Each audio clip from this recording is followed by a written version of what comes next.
Coffee break. Today's tidbit.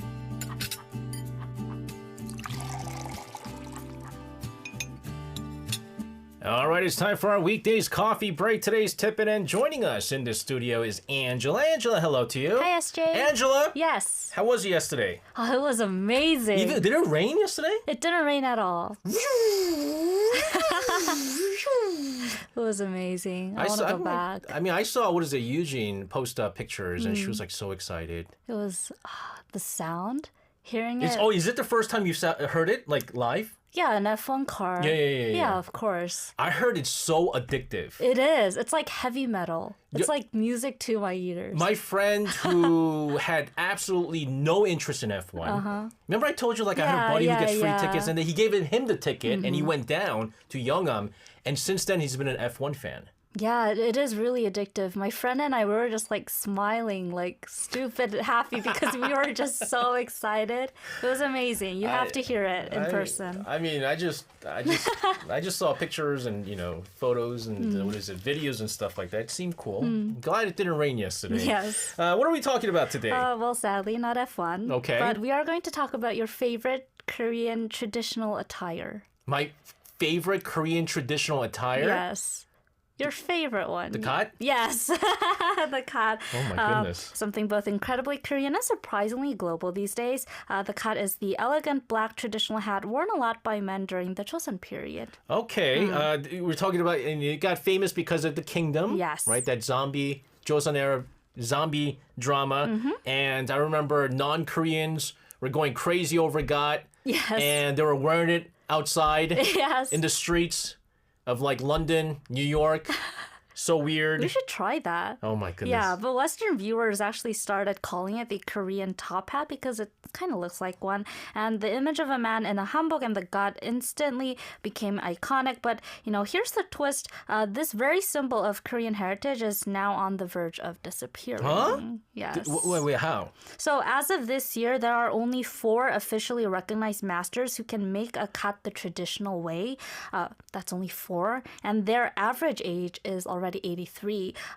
So these are octogenarian artisans holding the line for an entire tradition that has survived for centuries. So the ones that I've seen that we were going to buy for like 30,000 won, those were just machine made. Yes, those are machine made. The traditional way to make a kat is, very time consuming, but also, it's like art really. Yeah.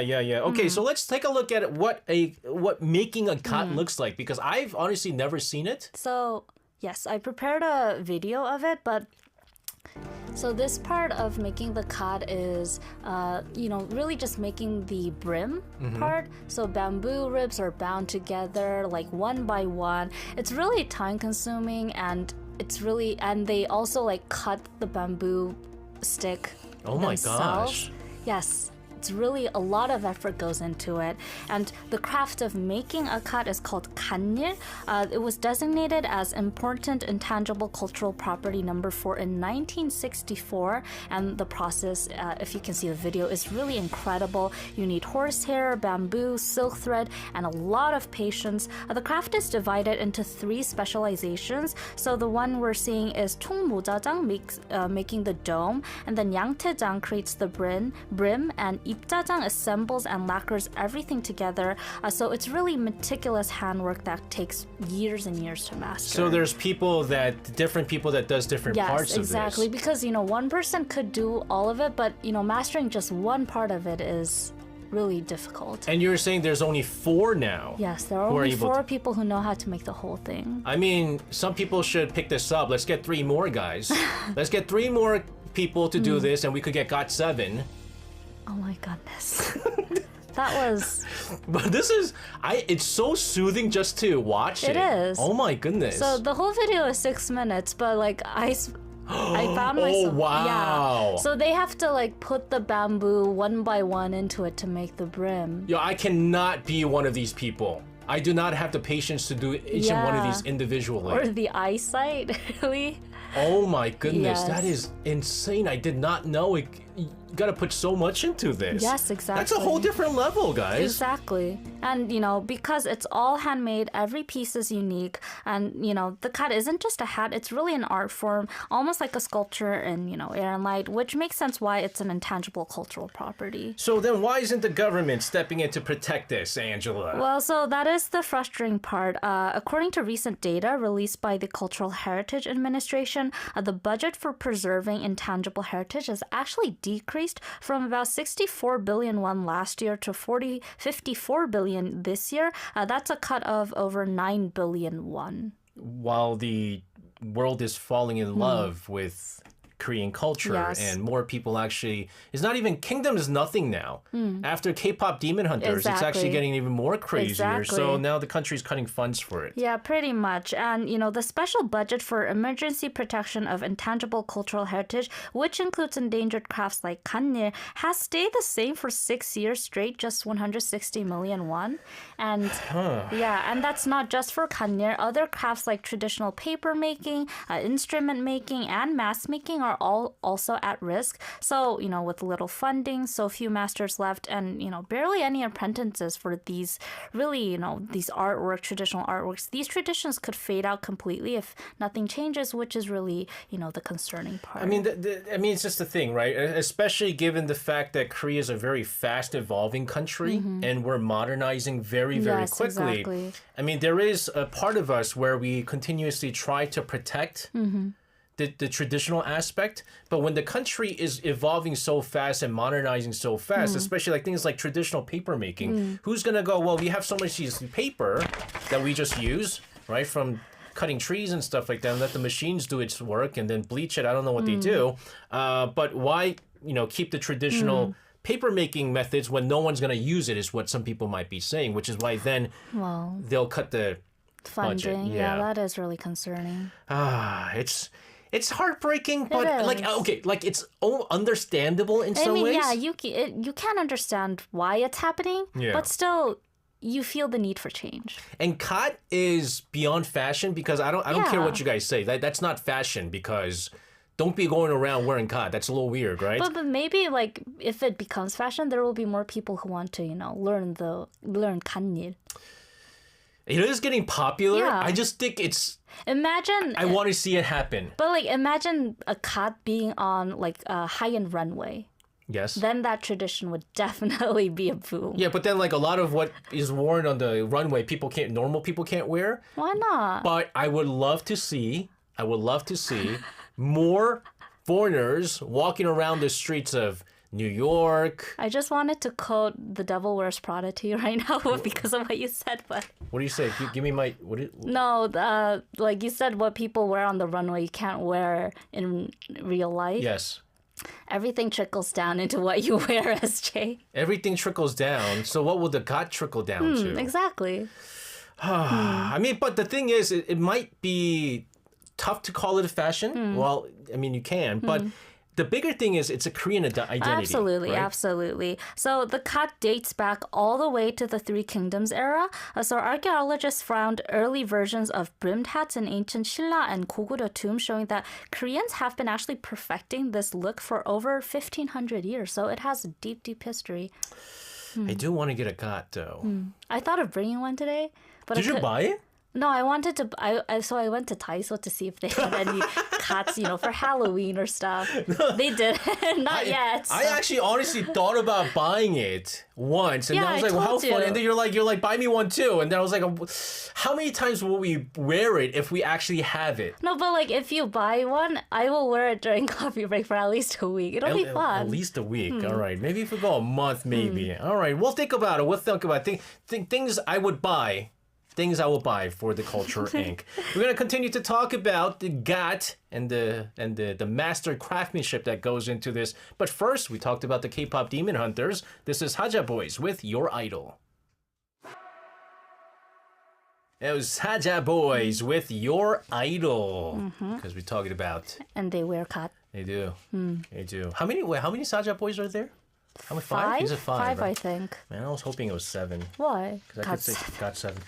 We've been discussing gat, the traditional Korean hat. I mean, I know how certain gods, but there's different shapes. Yes. There's different kinds of gods. Exactly. What did kat look like in the Joseon period when most people wore it? So by the Joseon period, the kat became, more than just protection from the sun. It was really a social symbol. Yeah. Only noblemen could wear the black 흥립 kat, which represented their status and dignity.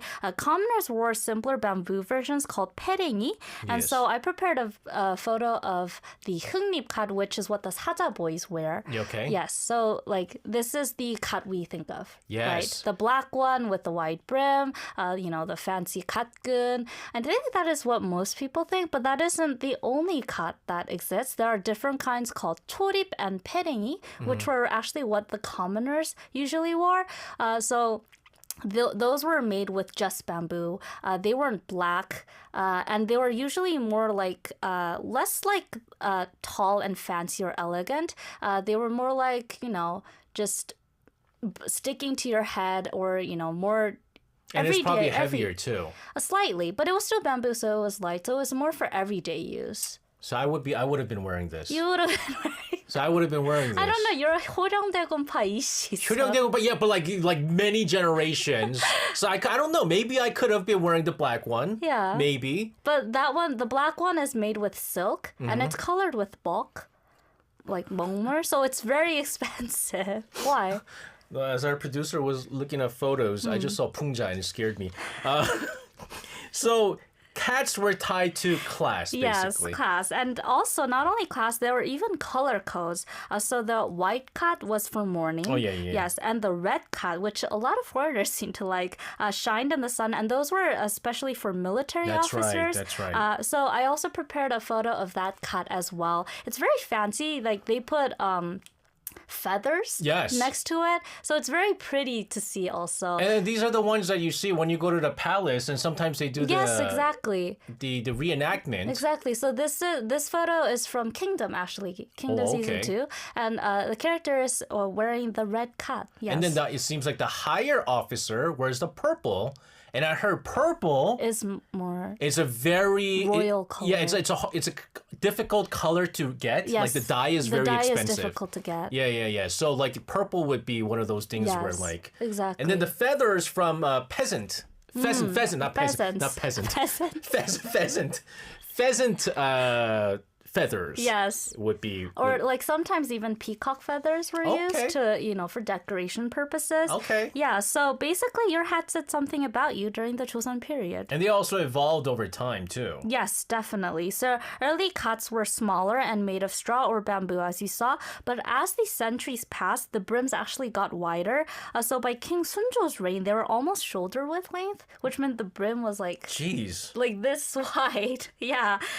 So it was so extravagant actually that the Hungseondaeongun actually banned overly large brims to stop the fashion madness. Okay, so even back then there were fashion regulations. Yeah, they were. Some things don't change, right? Yes. And when Western culture entered Korea during the late 19th century, Koreans began making horsehair silk hats, actually inspired by European top hats. So fashion exchange happening even then. Eventually, those gave way to bowlers and fedoras in the early 20th century. But those hats that were made after European top hats were, kind of the modern descendants. So you also have some interesting fun facts about the cat. Yes. As I mentioned, you thought it looked heavy. Well, I thought the bamboo one looked heavier. The bamboo one is also very light. Okay. Yeah, the cat in itself is incredibly lightweight. Yeah, I would assume so. Yeah, and even the large ones feel lighter than most modern hats thanks to horsehair's flexibility. Horsehair. And it's no wonder it survived for so long. It was stylish and it was practical. Yeah, exactly. And then let's not forget the accessories. I mentioned katgun. I think this is very important. Yes, cat strings, often made of jade, coral, amber beads. They weren't just functional, they showed your status. So the higher your class, the more precious your cat string was. You'd be having like jade. Yes.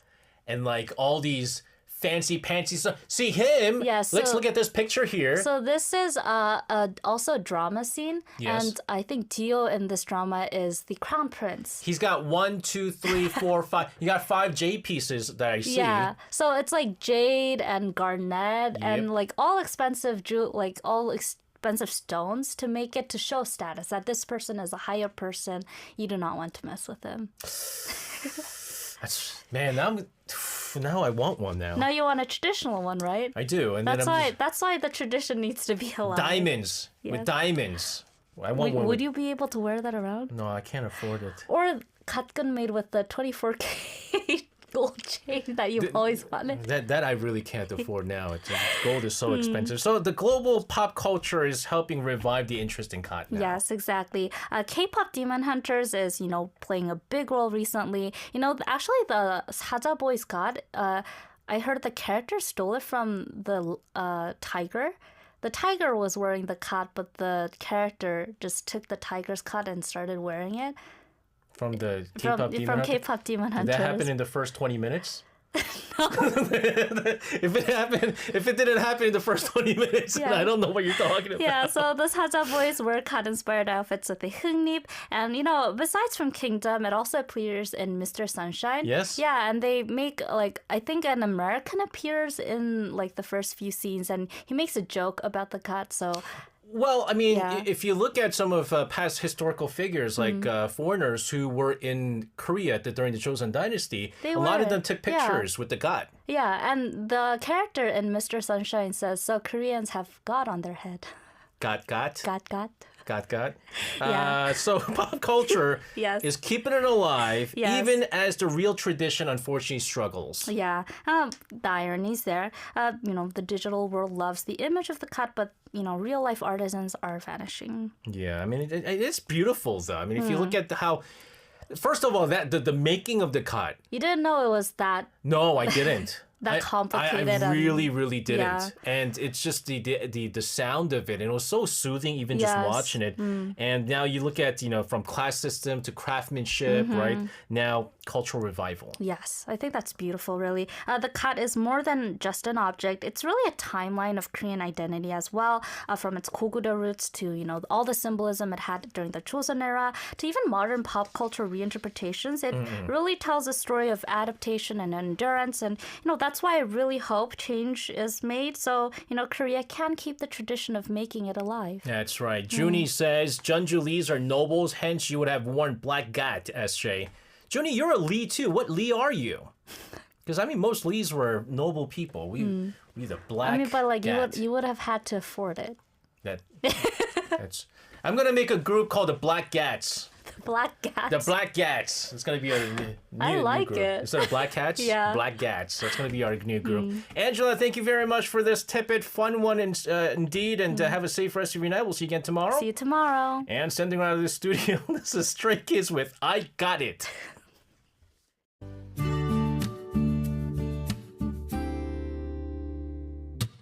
Coffee break. Today's tidbit.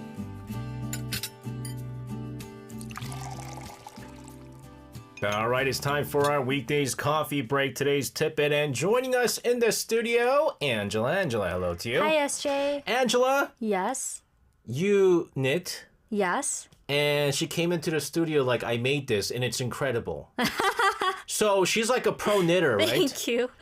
And she makes a lot of her clothes. And then Teddy PD님, Yes. who's the producer of Radio and Us, she's Yes. also a knitter. Yes. And sometimes, like, I overhear the conversation that goes on in the office. It's like she's the teacher, and she's the student, and she's always I just want more knitters. How long does that take to make? So this is a dress. So Yeah, that's yeah. why it took so long. It's almost like 150 centimeters long. So it almost took me like 2 months. 2 months. Yeah, but like I was knitting other stuff in between. I was busy. I wasn't knitting every day. How long is like your one knitting session? Because I feel like this requires like a lot of concentration. I would say I usually knit on the subway and after work while, watching something. So usually I knit about 2 hours a day, I'd say. Oh wow, jeez. Wow, imagine like in the subway, you're sitting like just hanging out in the subway, and then you see someone making a dress. The ajumas always come talking to me. They're like, "이거 뭐예요? What are you knitting?" They always try to make conversation with you, which is I find so funny. Oh goodness, no, she's good. She's really good, Thank by you. the way. What are we going to talk about today? It's not knitting. Nah, What's your favorite fall snack food? snack food, Well, just food then. drink, It could be a drink. burgundies. for fall. Brownie. Yeah. What would you have with a burgundy, a good burgundy? Uh, And also, burgundy isn't a Korean fall snack. yeah, no, it's not. No. Fall? I don't, because you know what? When they say fall, they say chono. Yeah. Which is something shad. I forgot what it's called. Something shad. I'm not a big fan of chono. Really, I love it. I don't like it. Because of like the small bones in I it. don't do the small bones. That's part of the I know. charm. I'm not a big fan of it. But I can't think about it. What about you? chono. But like that's not a snack. Yeah. So, but like if the US has pumpkin in the fall, Yes. Korea has. Well, they have pumpkin spice, but Korea has. goguma. Yes! Sweet potato, Korea's most beloved autumn treat. Is that an autumn treat? It is. I always thought of it as a winter treat. Well, autumn. So they always like harvest it okay. mid-October. Yeah. Yeah, that's when you start harvesting goguma or sweet potatoes. Okay, yeah, I mean, like on the side of the road, you have like these Vendors. drum. Yeah. What is it? Drumtong. What is it called? What is it? What is that called? What is that called? Drumtong. Not drumtong. What's container? Containers. Yeah, drum containers, and they turn it into a makeshift. They do, yes, exactly. Oven. Exactly. And you see that everywhere in Korea. Yeah, like as soon as the weather cools down, Korea basically turns into like the sweet potato nation. You can smell it on the street, actually. Yeah, no, it's beautiful. Yeah, and like even cafes launch like goguma lattes. Well, you're not a fan of that? It's the Korean version of the pumpkin spice It is. lattes. Yeah, like and instead of pumpkin pies, we have goguma pies. I'm not gonna lie. I love the scent of goguma. Yeah. I do. It's good. And even convenience stores. Yes. Yeah, convenience stores these days sell roasted ones. So like it's one of those things in Korea, I think, that just immediately says fall. Yeah. Wow, you have a history of when these were sold? Yeah. I found it. So, like, you know, the ones you were mentioning, like the ones that are rolled in containers. Yeah. So they were sold like in paper, wrapped in paper. They were piping hot. It was a classic Korean fall snack, and they were even sold since as early as the 1940s. 1940s? Yeah, so like they were like the classic Korean street snack. Okay, Yeah. I could imagine that. So, like you mentioned, that they were originally sold from old drum barrels filled with pebbles heated by charcoal. Like, would they have like chestnuts too, though? Yes, exactly. Chestnuts. So vendors used to roll them over and over in those hot stones until, you know, the skin turned crisp and the inside was caramelized and, you know, the smell was amazing. Oh, no, it's good. It's good. I'm getting hungry. Yeah, and these days you can find them on cold nights at highway stops or subway exits. And, you know, there's even special machines for making 군고구마 now. Yes. Yeah. I've seen It's that. at convenience stores, you can see them. I've seen that. They have like these pebble rocks Yeah, on and it. it like moves, Yeah. so the 고구마 is perfectly roasted. Yeah, But nowadays you could make it at home. Like, so my kids love goguma. kids love it. So we have a oven. Not an oven. What is that called? Air fryer? Air fryer. Yeah. We have an air fryer which works like an oven. Air fryer is the perfect way, easiest way to make and it's 군고구마. constantly making goguma. Constantly, because my Your kids house- absolutely love it. Your house must smell amazing. Well, by the time I get home, it's done. Oh. Yeah, so I don't really smell it But often. It's such a comforting It is. smell. It yeah, is. but like air fryer is really easy. It's really easy to make 군고구마 with an air fryer. Yeah. You know, it's simple. Wash, dry the 고구마, roast for about 40 minutes.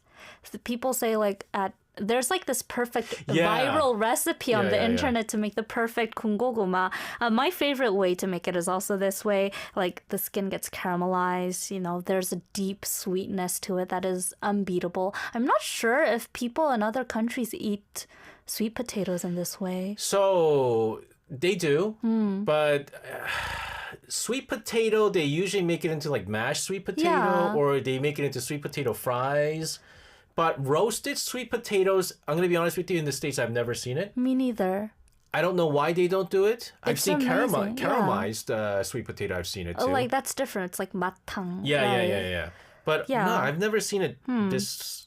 No, I have. Where? It's called baked sweet potato. Oh, well, that's kind of like it's how you would like bake just a normal yeah. potato. And then they put butter on it. Like they Yeah. would. So it's kind of different. It's a little bit different. But also, if you don't have an air fryer, you can also easily steam it with a microwave. Yes. Yeah. What's your favorite way to eat it? Usually I love the street. It's different when you do it from the what is it, the air fryer, and actually getting it into that drum container. Yeah, it is that different. fire, like it's different. It is. It really is different. Yeah. But where do sweet potatoes even come from in the first place? They're not originally Korean. Yeah, they're not Korean. Sweet potatoes actually came to Korea in the 18th century through Jeju Island from Japan, and before that from the Americas. King Yeongjo is said to have seen the sweet potato and ordered people to start growing it in Busan and Jeju Island at first. So funnily enough, they were actually initially seen as a survival crop. I mean, a lot of these like potatoes, yeah. sweet potatoes, right? These are sort of like that too. Yes. But survival crop. Yeah. I mean, it's funny we say that now. Because now they're just snacks. Yeah, exactly. Yeah. But before they were survival crops. So in Korean, these kinds of crops are called 구황작물, Okay. like potatoes, carrots. These types of crop grow easily in poor soil, so people relied on them during famine or war, but over time they became comfort food. So, first world problems, we went from survival food into now snacks, Yes. comfort food. And also wellness food now, Yes. diet food at the same time, because sweet potatoes are gluten-free, rich in fiber, low in fat, so lots of people on a diet just eat it in plain instead of rice. So it's not just a healthy food here though, right? Yeah, it's funny how it's evolved into a major fall dessert Yeah. food too now. There's the classic sweet and fluffy 고구마 Oh cake my goodness. that grandparents love. Do you like it? No. Yeah, it's not your traditional birthday cake. Yeah, no. Yeah, and then there's 고구마 빵, 고구마 ice cream. Cafes also often release limited edition menus every October, and they're usually purple. Oh yeah, that's Yeah, right. because cooked sweet potato looks purple, and sweet potato brulee dessert is now a must in South Korea. And some I Yeah. hate this, but You do? I don't like it. Aw. They put it on the crust of the pizza here in And Korea. also just the pizza. 고구마 pizza. yeah. So we're talking about 고구마 pizza. It's a Korean classic that probably Italians will feel is an abomination. It has mashed sweet potato or a creamy 고구마 mousse on top of it or inside the crust. It's sweet, it's salty. I remember the first time I had it when I was like 10 years old. I was so shocked. But I ended up loving it. I think it's an acquired taste. I think as a kid you like it. Yeah. Because of the sweetness. Yeah. Like as long as you don't expect pizza and just think of it as a food of its own, I think it's okay. I mean I like pineapple pizza. I think social media makes like pineapple people think that pizza it's too. bad, but like Yeah. it's good. Pineapple roasted is No, it's good. It's the very sweetness good. comes out. Absolutely. I think it's the same with 고구마 pizza. But this, I don't know. Like, I would eat it. I wouldn't pay and order it myself. Like, if it's there, I'll eat it. I think it's a nostalgic food. But also, there's a lot of fusion food, right, with kokuma. Yeah, not just pizza. Like some restaurants serve sweet potato pasta. So instead of bechamel sauce, they use 고구마. I am not a fan of this, but yeah, it's like Koreans really know how to utilize I'm telling you, it's an ingredient. It's the pumpkin spice of Korea, ladies Yes. and gentlemen. We'll continue to talk about goguma, but first, we're going to take a listen to a song from Cherry Bullet with Hiccups. That was Cherry Bullet with Hiccups, because we found out that our producer, when he eats sweet potatoes, he has hiccups. How does that even work? I think it's because like without milk or something, it usually gets caught up in your throat. Yeah, and- so like when we see We're something, going to talk about that. Hold that thought. there's a reason why Yes. koguma may give you hiccups. Yes. Right? Yes. I've never gotten it. Me neither. Oh, if he takes a big bite of Take a small bite. that's what that's what I was going to say. You just took the words out of my mouth. Oh my god. That's so scary. It was like right here. I was like, she said it. Oh my goodness. Oh my goodness, I'm becoming SJ. It could be a good thing or a bad thing. We're talking about koguma or sweet potato here. Oh, by the way, there's Yes. different types of kogumas, Yes, like 호박 고구마. which I don't. Oh, that's the one I like. Yeah, And then there's 밤 koguma. I don't like. I don't like. So like 호박 고구마 is like pumpkin sweet potato. So it's Yes. more golden. It's golden and also it's softer. Softer and like it's sweeter. Yeah. And then 밤고구마 is like chestnut sweet potato. And that is more Firmer. firm. Yeah. It's more good for diets. Is it? It is. It's like less cholesterol, I think, whatever. I don't know. So like dieters, you have to eat the 밤고구마, the less tasty one. It's always, why is everything that's tasty bad for you, But anyways, we're also finding out that it's a diet food. It could be a dessert. Yes. And you could put it on pizza here in yes. Korea. You can also find it in drinks Yes. besides coffee. Yes. There's even sweet potato soju made in Korea. There's a Jeju-made 고구마 liquor with a subtle sweetness that people say is surprisingly smooth. It's different from sake, which often uses sweet potato. I was just going to say this. Yes. Yeah, I've had that. You've had it? Yeah. Well, the sake. Oh, no. The sweet potato sake. Soju is different. I've had it, actually.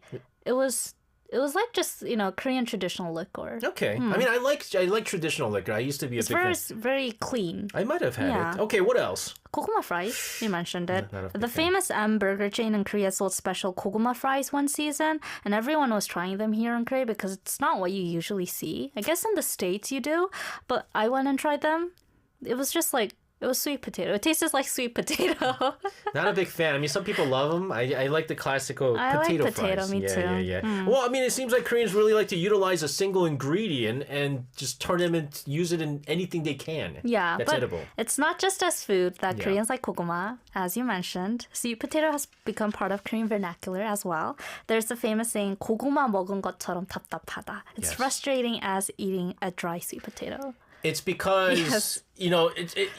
it's stuck in your throat. Yeah, and like, oh, we got You want to let it go down. yeah. You want to release it, but You know how like when something that you've been worried about, it gets resolved, it has that yeah, feeling. and like it's different from choking. It just feels like something is caught. Yeah. And like it's the ultimate metaphor for someone or a situation that is just impossible to deal with.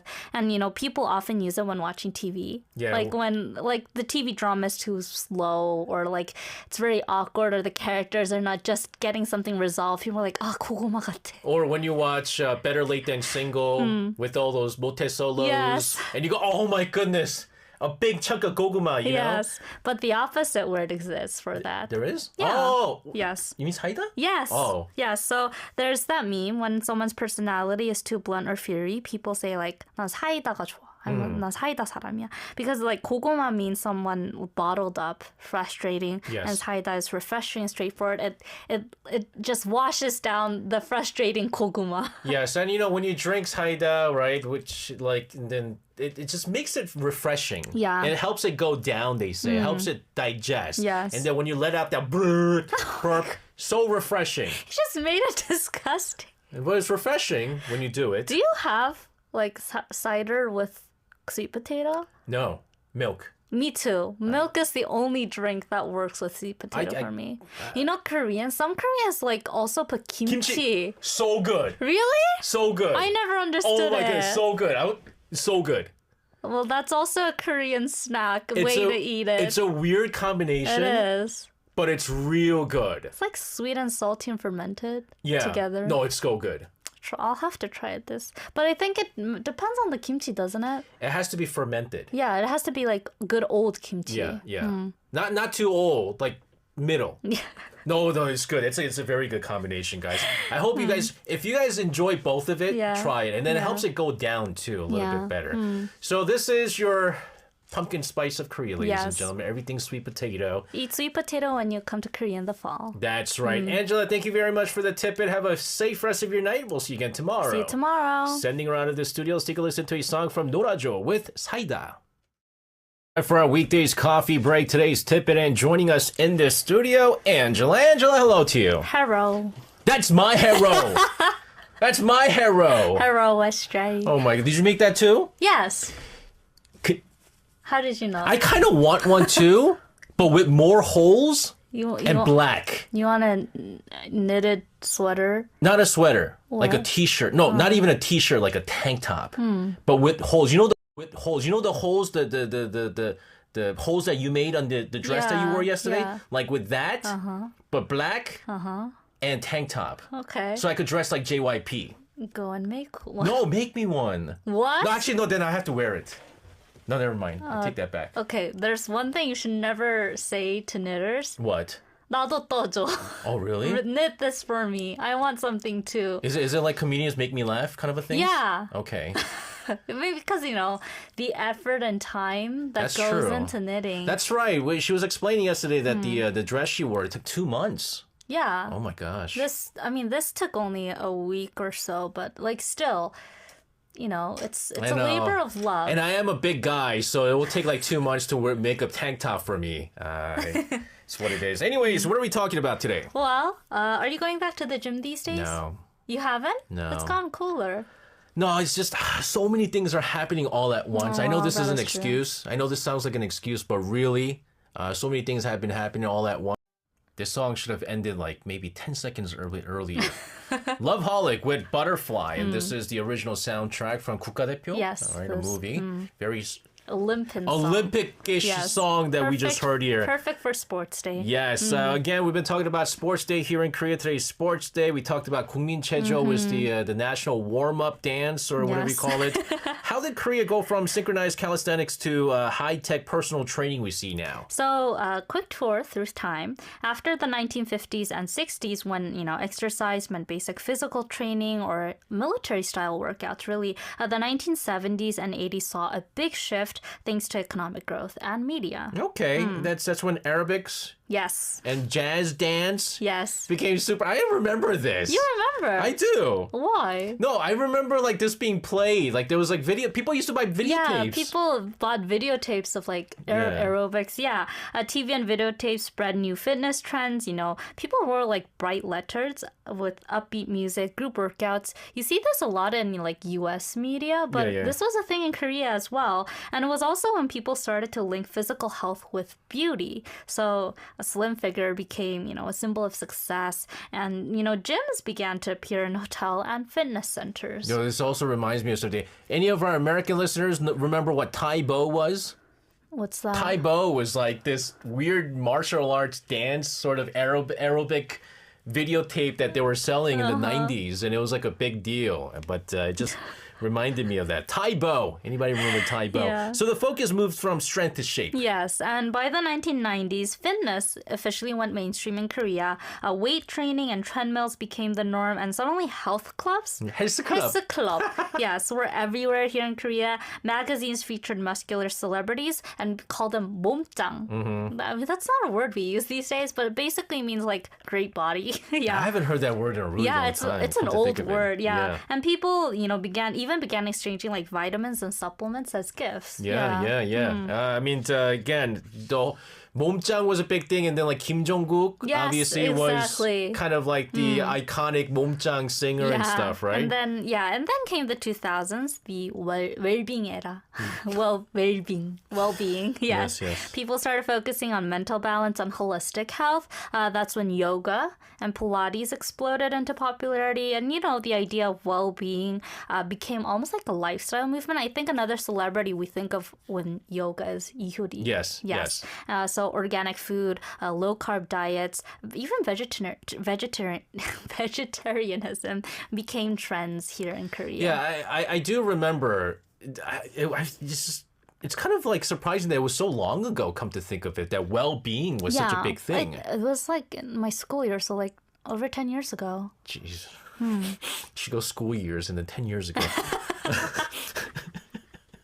Yes, in the 2010s. Yeah, and then 2010s, we now have smartphones, which completely changed the game.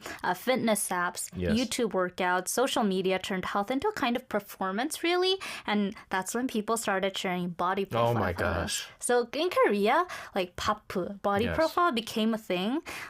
People would make their body to the best physical look they could manage. And then, they took glossy studio shot fitness photos, and personal training became huge, and it was a thing, and I never understood it. But my wife goes, "Can I take body photo, papu, right? Body profile pictures?" And I was like, "No." You are not posting semi-naked pictures for the world to see. I mean, she doesn't need to post it. she's like, what's the point of doing it if you're not going to post it? I was like, you can do it. Yeah. Don't post it, right? But she's like, but there's no point. Okay, well then. I was like, don't. I mean, okay.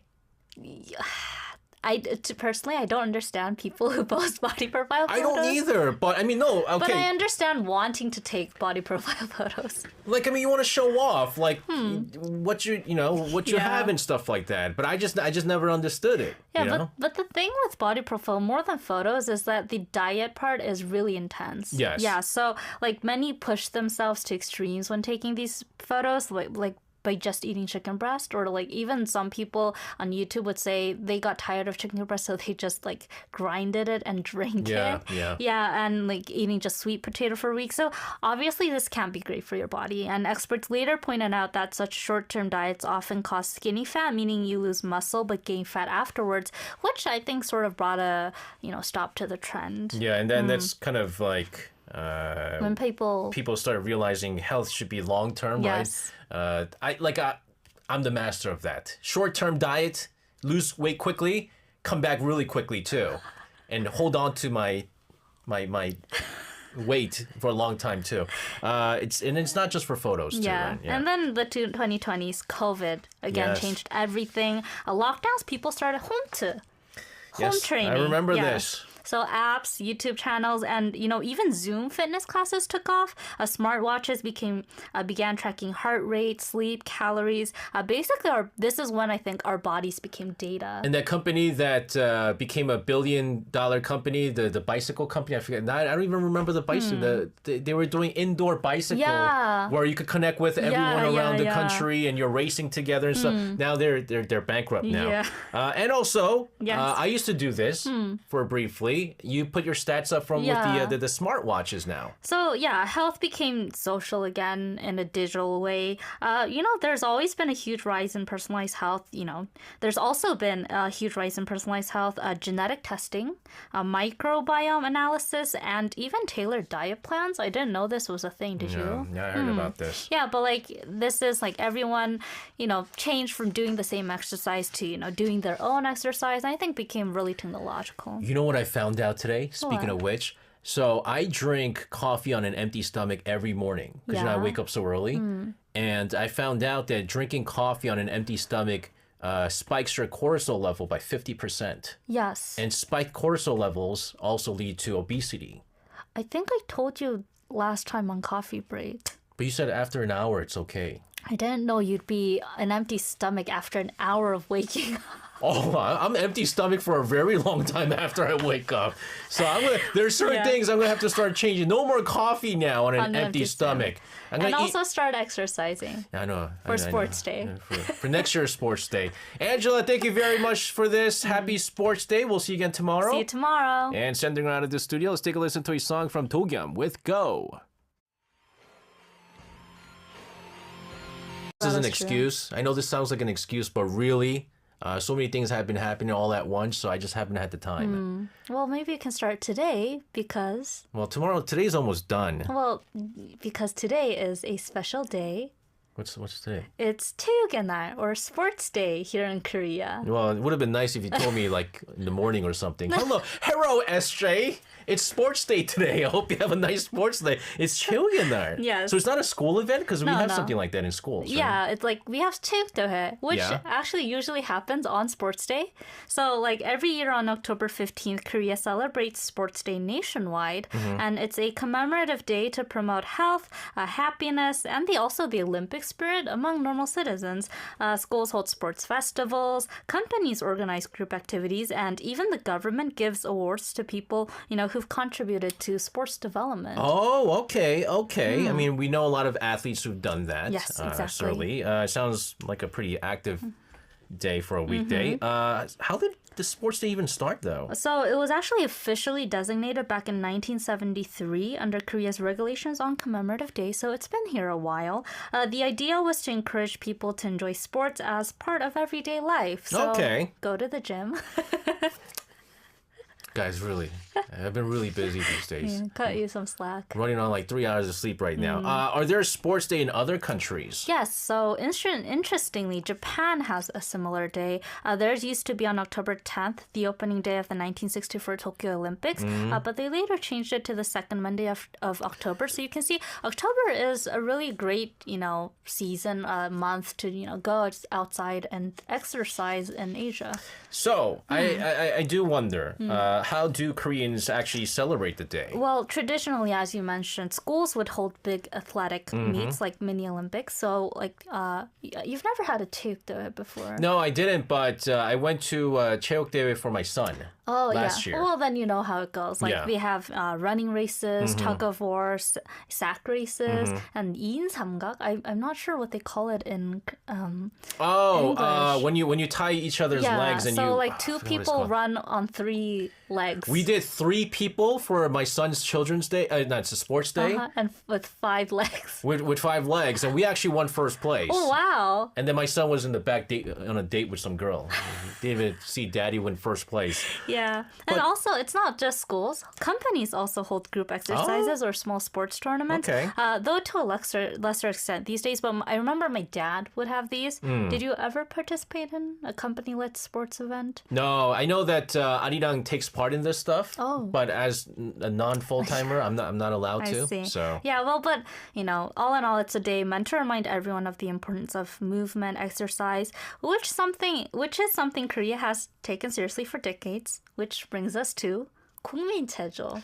It's the funniest thing ever, guys. Did you learn it? No, I mean, I only went to kindergarten in Korea, so... Well, if you went to kindergarten, we didn't have that. Oh, wait. No, it's from like elementary school, first grade, I think. Oh, okay, I see. But I know what it is because I've seen is. it on TV so many times. Tell us what 국민체조 is. So 국민체조 roughly translates in English to national calisthenics. If you went to a Korean school, you definitely remember it because, the starting song is just iconic. Every PE class started with the same background music and the same commands. 하나, 둘, 셋, 넷. Yes. You know what it is. Yes. It's nostalgic now, but I prepared a video of it to, just remind everyone what it is. Guys, look at this video. So, the song and sound is iconic. So, Yeah. basically what North Korea is right now, that's what we were. I mean, no, it shows you that they're frozen in time, but... But the thing is, this is so engraved into I think every person under 30 years old knows Yeah. it. Over 30 years old knows it. I still remember it. No, I remember seeing this all the time. All the time. Yeah. But, I mean, it's helpful. It is.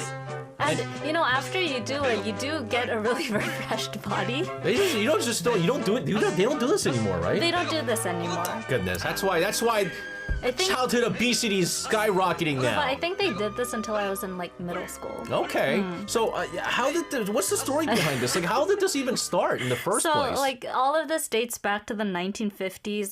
Korea had just come out of the Korean War, and the government saw improving national fitness as a priority. In 1953, they introduced the National Health Calisthenics, and in 1961, another version called the Reconstruction Calisthenics, which aimed to strengthen body and spirit, appeared. And then the one we just saw in 1977, the current version of 국민체조 was officially launched and spread nationwide and, managed its way to come into schools and into the minds of children. Yes. When I was young, again, they don't do this in, nursery school or kindergarten when I was in Korea. But, we had something similar. We watched this show called 하나, 둘, 셋. Or 뽀뽀뽀. Oh, yeah, I watched 뽀뽀뽀 하나, 둘, too. 셋 has a dance. Dun, dun, dun. Dun, dun, dun. You almost... Dun, dun, dun, dun, dun, dun. You almost... So I'm sorry. That was our 국민체조. Yeah. My 국민체조 when I was young. So everyone had to do the same moves. Yeah, pretty much. It was actually based on military exercises, Okay. but the government simplified the motion so that ordinary people from kids to seniors could follow along easily. And apparently in the 1970s, people would gather at parks or schoolyards to move together in the mornings because this came out on a radio broadcast. broadcast. Yeah, and again, now this is no longer being done. Yes. I don't think it's enforced at schools like it used to be, but there is a funny scene that plays off the 국민체조 in the drama The School Nurse Files. So you can see just how, widespread this is in Korea. I mean, our producer says during, gym time, phys ed time, Yeah, he used to do it all the time. Yeah, I said every PE class starts with this. But I guess now people have their own routines, right? You don't have to do that. Yeah, you don't have the 국민체조. Or you have now smartwatches to tell you what to do. Yeah, because, that's actually perfect because Korea's exercise culture has changed so much in the last 70 years, from 국민체조 to, smartwatch rings you mentioned. So it's like a mirror of how society has evolved. That's right. This is, ladies and gentlemen, today's sports day. And I wish there was more being done. I like sports. I used to like sports day in school back in the days. Just play sports all day. It was fun stuff. But we'll talk more about it. But first, let's take a listen to a song from Loveholic with Butterfly.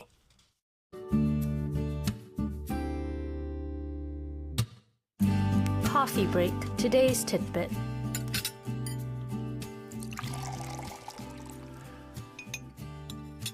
All right, it's time for our weekdays coffee break. Today's tidbit, and joining us in the studio, Angela. Angela, Ayup.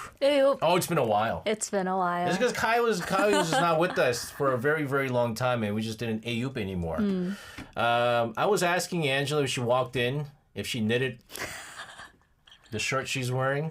No, I did not knit this. But I guess it's impossible. Is it impossible to knit that? Or it is possible, but you can't? I mean, with this thread, it's impossible. Okay. It's too thin. It has to be machine made. Yeah. Okay. Even toothpicks wouldn't. I was just thinking. I was like, man, that's pretty impressive. I was like, she's getting there.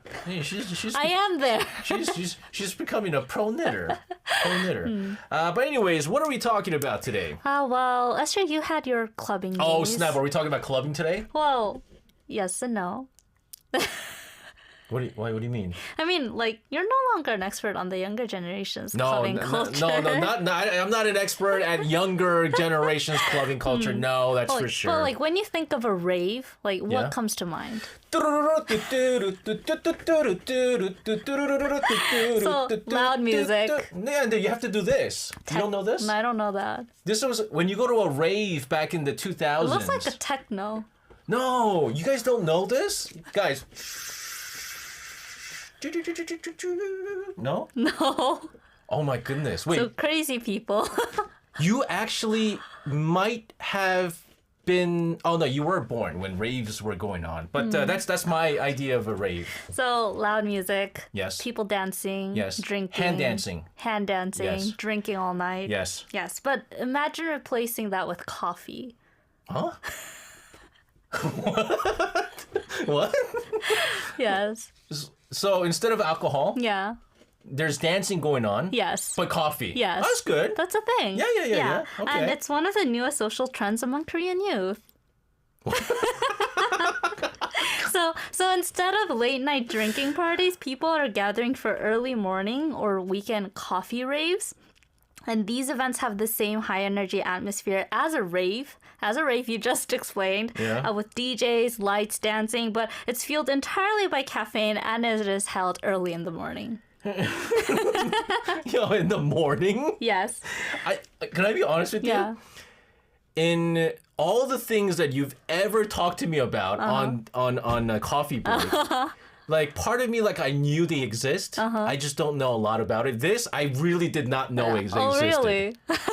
This is beyond. It's mind blowing. Yes. How did this start? So the concept actually first gained traction in Europe and the United States during the pandemic, when health-conscious crowds wanted to keep the energy of clubbing without the alcohol. But in Korea, as Korean things do, it's taken on its own unique twist, blending wellness culture with Korea's love of coffee and community, and it's changing nightlife for maybe day life culture. What it looks like in Seoul.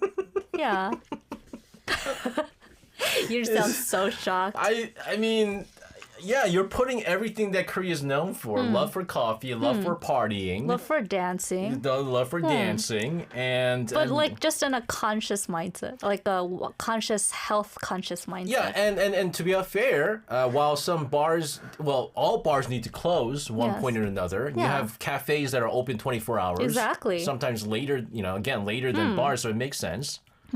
Yeah, and Korea has one of the world's highest coffee consumption rates, Yes. which really makes sense, especially among people in their 20s and 30s. So the idea of socializing over coffee isn't really new. It's what's new is just how they're socializing. Why? Nyan says over in Singapore, there are some here, but I haven't gone yet. My friend asked me to go with her. Oh my goodness. Exactly. It's a new global trend among the younger generation. Okay. Yes. And again, with all of this, with club culture. Yes. So these events are usually hosted in cafes or cultural spaces that transform into mini clubs in the morning or early evening. So there's music, there's dancing, there's even meditation sessions sometimes. So like EDM music is going on while people are like doing yoga on one side, and there's at the bar they're selling coffee. That's like opposites. How do you meditate with But like it's like listening to white noise Okay. when you go to bed. I sometimes listen to heavy metal when I can't fall asleep. It's not a white noise. It is very white noise. It is very relaxing. So this is mostly for people who want to connect without a hangover. You get caffeine highs though. Some people are very Yeah. sensitive to caffeine. Would you go?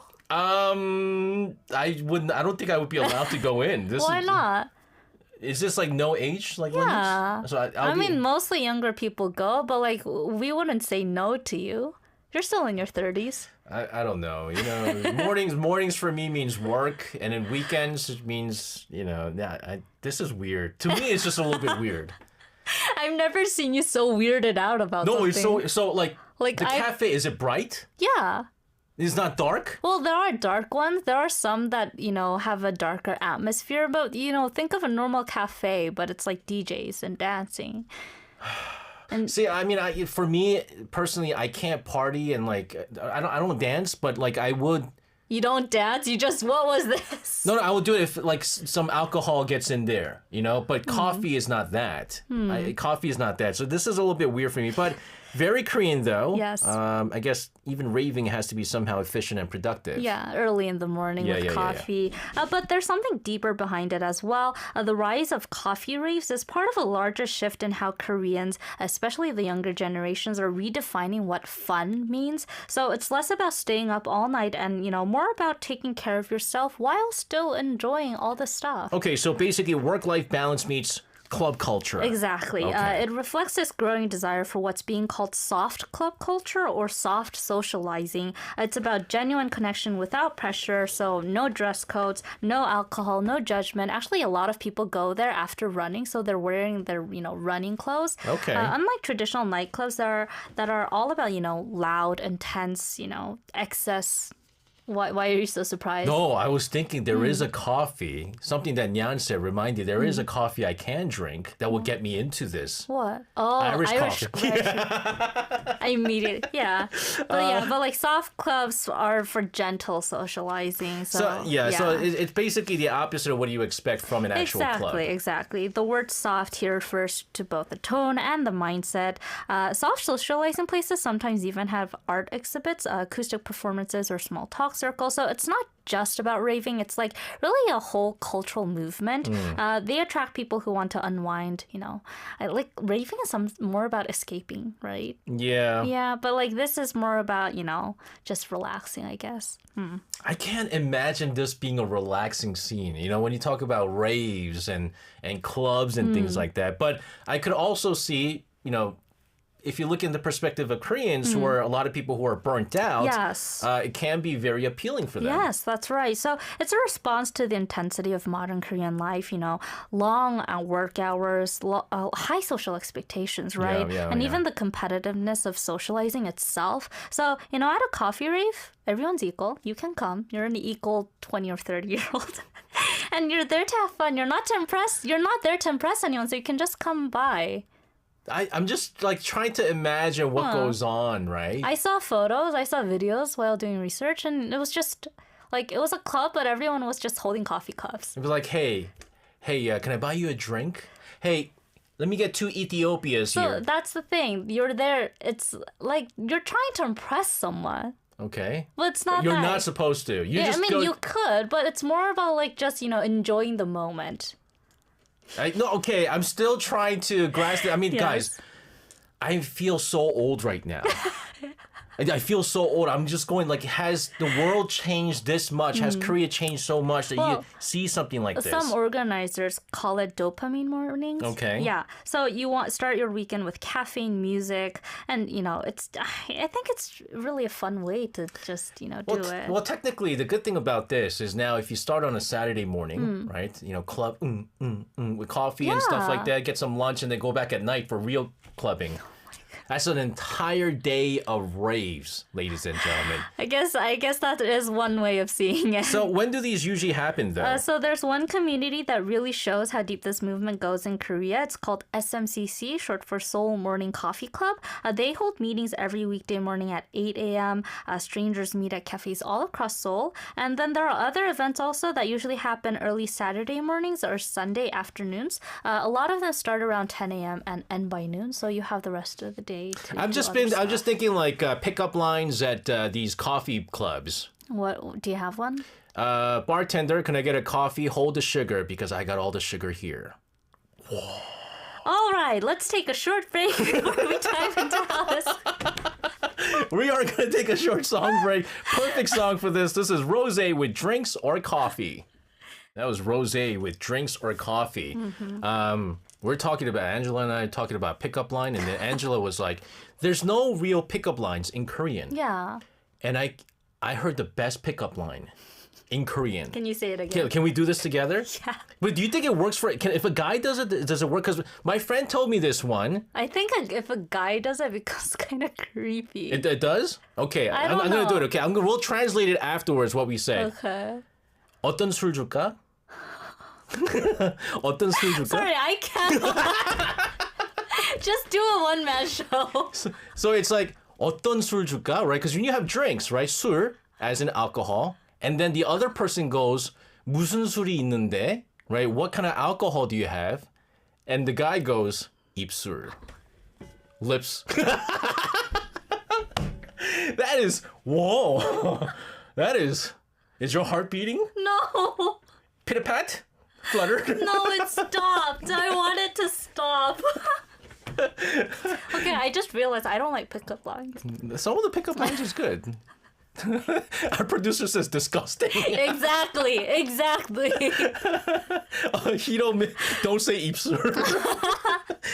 We've been talking about the Korean young generation, the new generation redefining social life through coffee raves, ladies and gentlemen. But again, apparently it's not just about dancing and coffee anymore now. Right. So this movement, as I mentioned earlier, has expanded into all kinds of wellness-based social programs here in Korea. For instance, there's something called a sunrise meetup with Long Black. And get this, these people meet at 4:30 in the morning to watch the sunrise. They drink coffee and leave by 6:30. And it draws over 100 people every time. Yeah, I don't want to meet anybody. I mean, I'm married, happily married, but I don't want to meet anybody who wakes up at 4:30 in the morning to be looking at sunrises. Why not? Because they're gonna make you do it too. Like, be like, honey, let's go see the sunrise. 4:30 in the morning. I don't think that's true. Oh my goodness, this is too much. This is too much. 4:30 Yes. a.m. Miracle morning. and people wake up. Yeah. 100 people. Yeah, over hundreds oh my of them. gosh. So it's not really about the sunrise itself. It's more about the energy. People say they come away feeling more, alive, more positive. And I think, that's the real appeal for the younger generation, starting your day by being part of something communal and peaceful. And, it's just a way to feel more productive for a lot of people. Yeah, yeah. I guess, okay. I mean, it's just not my thing, Yeah. but you can't judge. People have their own thing. Some people are morning people. They are morning people. Are you a morning person? I am definitely not a morning person. I am definitely not a morning. Maybe early morning person, as in like 1 a.m. 2 a.m. So it's like a full lifestyle movement built around Yes, mornings. yes. Again, not just drinking coffee, but living through it. Exactly. And this connects to something bigger we're seeing globally as well, the sober curious trend and the JOMO trends. Do you know what JOMO means? Is it like FOMO but with a J? Hold on. Yes. Fear of missing out. Fear of missing out. Jogging? Joy of missing out? Yes, it's short for joy of missing out, opposite of FOMO, which I'm surprised you know, fear of missing out. Instead of chasing every event or trend, people, again, the younger generation are embracing, calm, solitude, and intentional living, what they call. And, they're not afraid to skip the party or, just stay in for tea. Guys, let's do something wild this weekend. What? Stay home. Yeah. Is it like that? Yeah. But I think a lot of introverts would say, I've been doing this my whole man. life. Oh yeah, I'm so down, man. I've been doing that since a long time. I've been doing this for the past 30 years. I'm so hip on trend. So this is really weird for me. So it goes contrast to the old saying, work hard, play harder. Right. And research also shows that younger generations around the world are drinking less, connecting to, the super curious trend, both for health reasons and because they value mental clarity. So in the United States, drinking rates among people in their 20s dropped significantly. I heard. And in Korea as well, the number of adults who drink weekly has gone down from over 60% to under 57% in recent years. It's interesting because they're also saying that for amongst the 30s, I saw some statistics, smoking has been going down too. People are not drinking, people are not smoking. But they're drinking more coffee. That could be as bad. but this is not just a phase. I mean, it's a real cultural shift. Absolutely. So global reports call it the rise of the sober curious, but people still want social connection and, but without the side effects, without the hangovers, hence the boom in also non-alcoholic drinks. So you can see a lot of big brands these days at 편의점 at convenience stores selling alcohol-free versions of beer. So especially in the U.S. because they finally now put a label on the alcoholic beverages that say that alcohol causes cancer. They didn't have that? They didn't have that before. Oh, really? Yeah. So it's recent that they have, before they put other warning signs, but not that it causes cancer. And so I think they started it this year. And ever since they put that label, it's actually taken a toll on alcohol sales. Wow. And people are now buying more non-alcoholic beverages. Exactly. Like, zero alcohol beers, which I still till this day I don't understand. I don't drink that either. No, I don't. If you're gonna drink beer, just yes. I'd say. So I guess the message is you don't need alcohol to have good time, which is true. Yes, which and is also to have true. good company too. Exactly. And Korea's coffee raves or morning clubs reflect that perfectly. I think they blend wellness, community, and also a lot of creativity to think up these kinds of events. And they show that fun doesn't have to mean wild nights, all the techno dancing you did. It can also mean mindful mornings and waking up at 4:30 a.m. So the next time someone says let's go out, Yes. it might mean 6 a.m. and not 6 p.m. It could be. Just, make sure the exact time. And if it's 6 a.m., make sure you have enough caffeine for it. I love what you wrote into this. What's next after this? Matcha marathons? Tea discos? They're actually happening. You remember? I remember a guest said he went out for matcha. Who was it? David. Oh, David. Oh, yeah. Exactly. Matcha is a thing these days. Oh, is that why? Yes. Oh, I guess David was hip after Yes. a while. Okay, good stuff here. Yeah. Good stuff. Angela, I have to say, this is going to take time for me to really absorb all of the things that are going on. And I have to see it myself is what I have to do. Thank you very much for this. Have a fantastic rest of your night. We'll see you again tomorrow. See you tomorrow. And sending her out of the studio, let's take a listen to a song from Twice with Alcohol Free.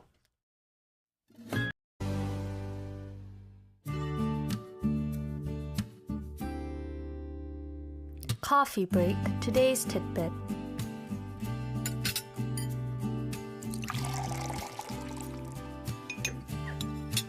All right, it's time for our weekdays coffee break. Today's tipping and joining us in the studio, Angela. Angela, hello to you. Hi, SJ. Angela. Yes. Seyoung apparently pointed it out that we're all wearing blue. Yes. I didn't even know our producer was wearing blue. Is he? I mean, Seyoung Is he wearing blue? Seyoung told me, but then I forgot. It is blue. It is blue. Okay, so everyone in our team is wearing blue today. Because I always wear black. Yeah. But fall's here. Why are you wearing blue? What 'Cause association does it have with I dressed. You know who I dressed up? Guys, who do I look like right now? Who am I dressed up like? Does this outfit remind you of anybody? Wally? Wally? Wally? He says Wally too. Wally if he was blue instead of red. No. What? Oh my. A Russian prisoner? A Russian prisoner? I'm dressed like Pamhani of New Jeans. Okay, so today's... No, you aren't. Yes, I am. No, you aren't. Because Eugene's is coming later today. Why would you dress as a girl? No, I mean, I'm not dressed like a girl. She had a skirt on, but it was like the same color, you know? Like she had the blue stripes and the white bottom. I know what stage you're referring to. Yes. I'm just like, why would you take inspiration from her? Because I like Pamani. Her producer is disgusting. This is the second straight day he's called me disgusting. Oh, God. Oh, anyways. Yes. I got my fashion idea from Pamani. Oh, that's a horrible place to take inspiration for an almost 40-year-old guy. It's the young poti. What are we talking about today? Well, I know your favorite idol is Pamani. I mean, not my favorite, but one of my favorite, Yeah. yes. Do you have a favorite historical figure? I do. You You do? should know my favorite... Korean. Yes. Who? You should know my favorite historical character. Figure. Who? Hojun. All right. We talked about this. Yes. Yes. Besides Hojun. him. Well, is there a right answer? No, I was just... After Hojun, I want you to give me a new answer. I have to say Lee Seong-gae. My great grandfather. Allegedly. Yes, allegedly. Yeah. Yes. Why? What? Do you have a favorite historical figure? Korean figure? Yes. I can't think of one. Why are you asking me the question if you don't know the answer? But did you know? Yes. There is a whole festival about and for a historical figure here in Korea. Well, I'm pretty sure there would be, but who are we celebrating though? 정약용. Who? 정약용. Is he a familiar name to you? Can I be honest with you? You're not? No. Oh my goodness. Does he have like a pen name Yes. that like people know him? Yeah. More? What is his pen name? Tasan. Oh yes, I do. You know his pen name, but not his... Yes. Oh, really? Yes. Okay, yeah, but yes, he's also known by his pen name, or Ho, Tasan, which means tea mountain. Yeah. Yeah, and this week in Namyangju, Gyeonggi-do province, He's a philosopher, right? he's everything really. We're gonna go into it. Okay. There's a festival dedicated to him, the Tasan Cultural Festival or Tasan 정약용 문화제, and it's even in its 39th year this year. 39th year. Yeah, so it's been here a while. Okay. Oh, this is weird. I mean, It's the same age as you. It's been around since 1986. I don't know. Yeah. well, actually, a little bit older than me because my birthday hasn't come yet. Okay. But before we delve deeper into this festival, who exactly was Chung Ya-kyung? Okay, so I was surprised you don't know him. A lot of Koreans look up to him because he was one of the greatest thinkers of Korea's late Joseon dynasty. He was a philosopher. He was also a scientist, a political reformer, a poet. He was really everything. So the thing is, I do know him. For some reason, I knew him only by the pen name. I don't know why. That is interesting. Okay, so you're talking about really the ultimate thinker. Yes, so he's best known for leading a movement called Shilhak here in Korea, which literally means practical learning. Basically, Shilhak was about focusing on real-world problems like agriculture, economy, technology, instead of just theory or Confucian rituals, which, Joseon tended to more focus on. Okay, so kind of like the Enlightenment era thinker, but you're talking about Korea. Yes, exactly. And in the late 18th century, so he was around during King Cheongjo's time, when many scholars were stuck in rigid traditions, Chung Ya-kyung was asking questions like, how can we improve people's lives, or how do you make a government fair? Wow. So yeah, these are really forward-thinking questions. He emphasized reforms that helped farmers, a better administration, and even social equality, which you don't see a lot during the Joseon era. And, which is why I think he is still very respected to this day. Yeah, and when you're talking about the 18th century, I mean, this is very ahead of the time. Yes, because it I think is. also like in the Western countries, this is when everything started coming out too. Yes. Okay, yeah, okay. A lot of revolutions happening worldwide. And but his ideas, naturally weren't always welcomed. Eventually he got exiled for 18 years, partly because of political conflicts and also because of his family's association with Catholicism back then, which was seen as dangerous in Joseon. Oh, Irina says, I know this man. I studied about his texts. Okay, so again, not a pet name, pen name. Pen name. Pen name. Called Ho in Korean. Yes, pen name.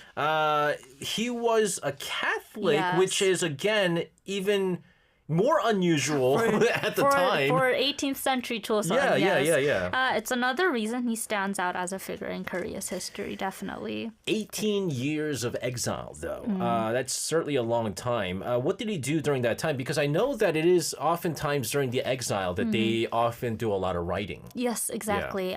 He was also a prolific writer. Instead of, giving up, which a lot of people actually did during exile, Jung Yuk-kyung spent those years writing and also teaching to people who came by. He wrote more than 500 books in his lifetime on everything from philosophy and governance to even science and architecture. Architecture? Yes, wow. he has a big role in architecture. Wow, okay. And I'm thinking when he's a man who's able to do just about everything, and he's a thinker, I'm thinking he started inventing stuff too? Yes, he is actually very famous in Korea for his inventions and for being, so one of his famous inventions is a crane system called the 거중기. You don't know this? No, this I didn't know. This shows that you haven't gone to a Korean elementary or middle school. I didn't. I went to kindergarten, okay? But the 거중기 is like, it's a 18th century crane system which helped lift heavy stones for construction. It was very, advanced for its time. And it was actually used to build parts of the Hwasong Fortress in Suwon. Which I went to. Yes. I just want to put it out there so that part of this. But you didn't read anything about that there? No, I was busy chasing Aaron. He was just running all over the place, very excited about the fortress. Okay. But again, this is, when we think about Hwasong Fortress, right? And we've talked about this on a number of times on the show. I mean, it's always associated with King Cheongjo, who is regarded as one of the better kings of the Joseon dynasty. Yes, the Hwasong Fortress was built during the reign of King Cheongjo in the late 18th century. It's one of the most impressive architectural achievements of the Joseon era, and Jung Yuk-kyung played a huge role in designing its construction systems. Besides the 거중기, he also worked on 농로, which is a pulley system that made transportation much more efficient. Okay, well, because the crane system and the pulley system can be very similar, and so this works out okay. It's incredible. Yes, and his work didn't just stay in the past. Scholars today see him as the intellectual ancestor of Korea's modernization, really, because he applied rationality, experimentation, human-centered values long before, the concept of STEM even existed. So in a way, he helped shape the mindset that led to Korea's modern progress. Exactly, and universities to this day still study his writings, like our listeners said, especially his book 목민심서, which means the mind of governing the people. It's basically a handbook for ethical leadership and public service, and some parts are even referenced in Korean civil service exams even today. Kido says Yeolhwadang Book Museum had his famous book, 목민심서. There you go. The original copy. There you go. All right, so the guy was basically a genius, engineer, philosopher, architect, reformer, all of this all at once. Yes, and that's why he is often compared to Leonardo da Vinci. That's what I was going to say, yeah. Yes, as someone who could think creatively across all fields. And, that's what the Dasan Festival celebrates every October. All right, there you have it. We'll continue to talk about this gentleman. But first, this is Kiss of Life with Chemistry.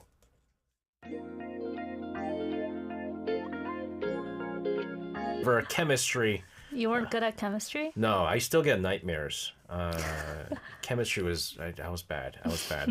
I was wondering though, Angela, I was thinking, because we're talking about a gentleman who knew about everything. Yes. The Dasan Call Center.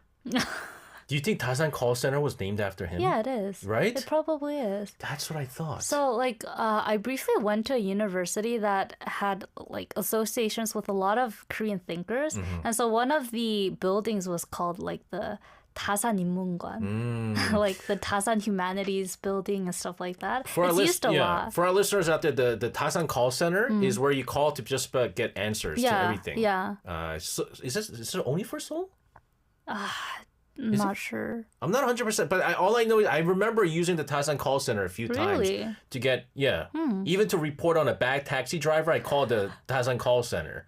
It works that way. Yeah. They just about help you with everything. So That's cool. I was thinking. But anyways, we're talking about Chung Yak-yong and his pen name being Tasan. Yes. And now there's a whole festival in his name. Yeah, so the Tasan 정약용 문화제 or Tasan Cultural Festival is held around Tasan Heritage Site in Namyangju because that's where 정약용 was born and later buried. It's been around, as I mentioned, since 1986. So yes. what happens at the festival? So at the festival, you will find traditional performances, of course, a lot of hands-on programs where you can try calligraphy with bamboo brushes, and exhibitions of old 시락 books. And there's also a walking tour along the Tasan Trail, which traces places connected to 정약용's life. I've heard about this trail. Oh, really? Yeah. I've heard about this trail. Maybe you should visit. Maybe next time. But it's a mix of history and nature. That's pretty cool. Yes, exactly. And the festival also blends traditional with modern. So there are VR exhibitions, a 시락 idea contest for young students, and even fusion performances inspired by his writings. So I think this festival itself is just a nice example of how Korea keeps reinterpreting its history in, very creative ways and modern ways. You want to hear something funny? When I was young, it was a dream of mine to be an inventor. Really? When I was very young. And then I had a notebook where I started inventing stuff. Yeah. And there was one thing that I invented that later actually became a thing. What? Cheese crust pizza. Oh, that is an invention. I came to America first grade and I had pizza for the first time. I was like, crust, Why can't they put the cheese inside the crust? And then I'll be able to eat everything. And I think kids all have that phase. I remember having a invention notebook as well. Yeah. And I loved Wallace and Gromit. Because me too. It has all these weird inventions in it. Cheese. We forgot the cheese. Yes, exactly.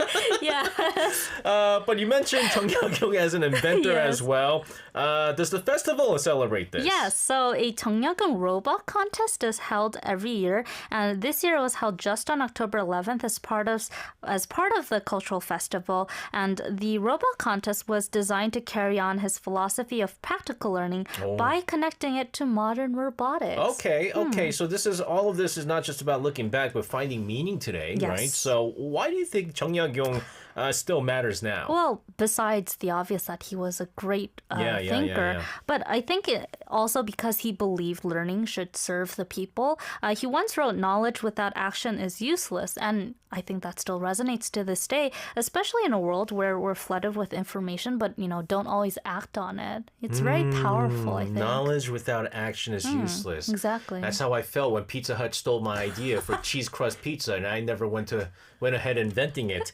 But again, it sounds like someone who fit right into today's debates about innovation and ethics. Yes. And it's not just academic. At the festival, for people who might not be so interested in learning, there was a tea and talk zone where people could just drink tea and nod to his pen name, Tasan, and, just share ideas in a comfortable environment. And I really like that. So I always thought pen names were real cool. Very quickly, is there a specific reason why he chose that pen name? So the name Tasan, as I mentioned, means tea mountain. Actually came from the place in Gangjin where he lived in exile. Okay. Yes, he wrote his most famous works there while drinking tea and reflecting on life. So he chose it as his pen name. There you have it. This is beautiful. This is beautiful stuff. Well, actually, I've read about him time and time out. I'm more interested in finding more now about this Maybe gentleman. You could visit the festival next year. With Aaron. Man, it's kind of far. It's the opposite end. But Angela, thank you so much for this. Have a fantastic evening and, of course, the weekend as well. We'll see you again on Monday. See you on Monday. And sending her out of the studio, we'll take a listen to a song from Woods with Multiply.